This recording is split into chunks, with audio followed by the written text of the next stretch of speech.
Now that I've reviewed every episode in Series 3, in this video I'm going to rank them in order of the scores that I awarded them, just as I did with Series 1 and 2.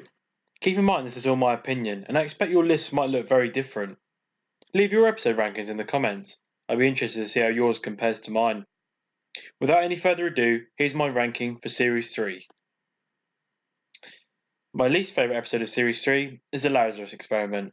I'd simply sum this one up as extremely tedious and, essentially, boring at best. This is far from one of my favourites, and the entire concept is essentially fundamentally flawed.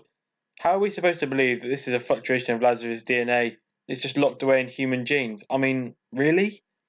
Though this episode is quite boring, it doesn't actively upset me like some stories do, and for Series 3, it's quite strong that this is the last episode on the list. In 12th place is the Series 3 finale, The Last of the Time Lords. I'd argue that this story is the most bipolar of Davies' season finales. I like the character work and a great deal of the thematic work, but in reality the plotting and conclusion is just lazy. It falls apart under its own weight. Davies would learn a thing or two when it came to the Series 4 finale, but what we're left with here is an interesting mess of clever ideas that simply haven't been properly fashioned into a finished story. At 11 is Evolution of the Daleks. While this episode and indeed two-parter certainly isn't the strongest, there are a number of good ideas on show here, but just ones without the conviction and polish to really succeed. However, there are moments in this episode that I simply love, and this is far from the worst Dalek story in New Who. Following closely at 10 is the first part of that story, Daleks in Manhattan.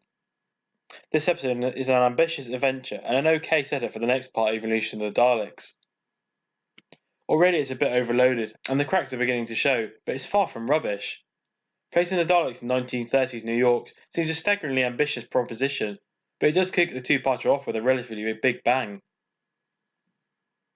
Coming in at the ninth spot is the Shakespeare Code.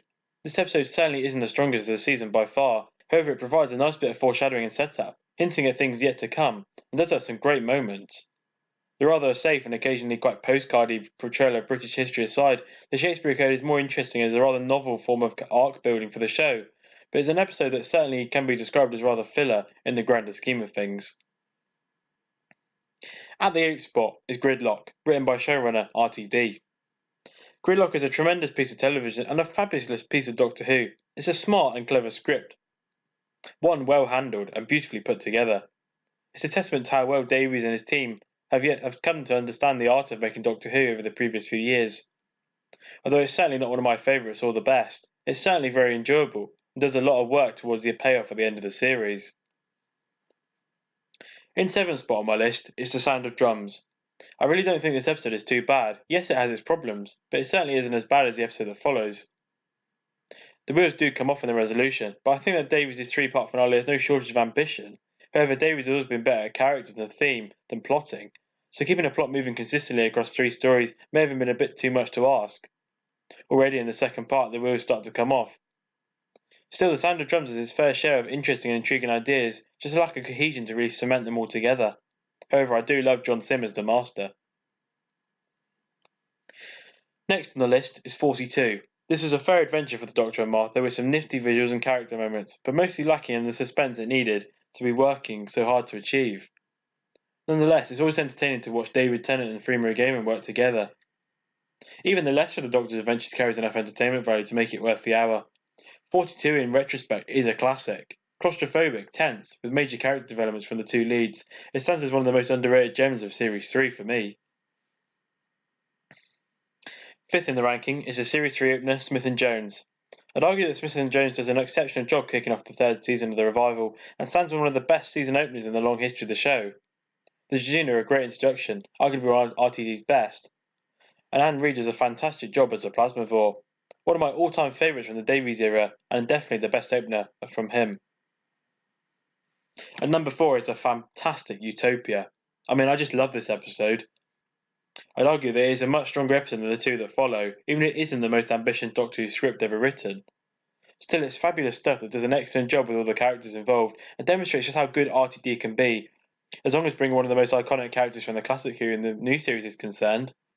It's just a shame we've never seen more Jacobi as the Master on TV. God, he was fantastic. Taking the bronze spot here is Human Nature. While this season has its up and downs, this episode is a return to the form, found in some of the best episodes of the previous seasons. Martha Rosendo strikes with flying colours as a worthy successor to Rose, although there is a nice mention of Rose in this episode. It's also worth noting that the writer of this episode, Paul Cornell, also wrote Father's Day, which was certainly one of the best in the series, so it's great to see him return. Human nature is Doctor Who at its very best, and that's really saying something. An excellent setup for a fantastic two-parter. Rightfully taking the second spot on this list is the next part of that two-parter, The Family of Blood. The overall story of human nature and the family of blood doesn't just have a unique concept, but the delivery to outdo the idea, not to mention paving the way for the rest of the series. I cannot praise this story enough, and I truly believe this is one of the best stories the Doctor Who has ever told. Across the board, this two-parter is a masterpiece. And my favourite episode of Series 3 is Blink, of course. Blink remains a wonderfully constructed episode, and an insightful exploration of the relationship between fans and the show. It's a deftly written, cleverly put together adventure that remains one of the highlights of the new series for me, and is certainly one of the best ever conceptually and in execution. All of the performances in this episode are exceptional, but of course of particular note is Kerry Mulligan as Sally. She carries every single aspect of the episode, from her first part with Detective Inspector Shipton to her confusion and fear from losing Kathy Nightingale. She seems perfect companion material, not just because she was able to defeat the Weeping Angels, but she was able to keep up with the Doctor's somewhat tortured logic. A true classic episode, and one I'd argue that will stand the test of time. So, that was my episode ranking of Series 3. Next up on the channel will be my review of the Christmas special Voyage of the Damned very soon. After that, the Series 4 reviews will commence. Updates will be available via the community section as always, so make sure to subscribe to stay up to date. Thank you very much for watching. I shall see you all next time.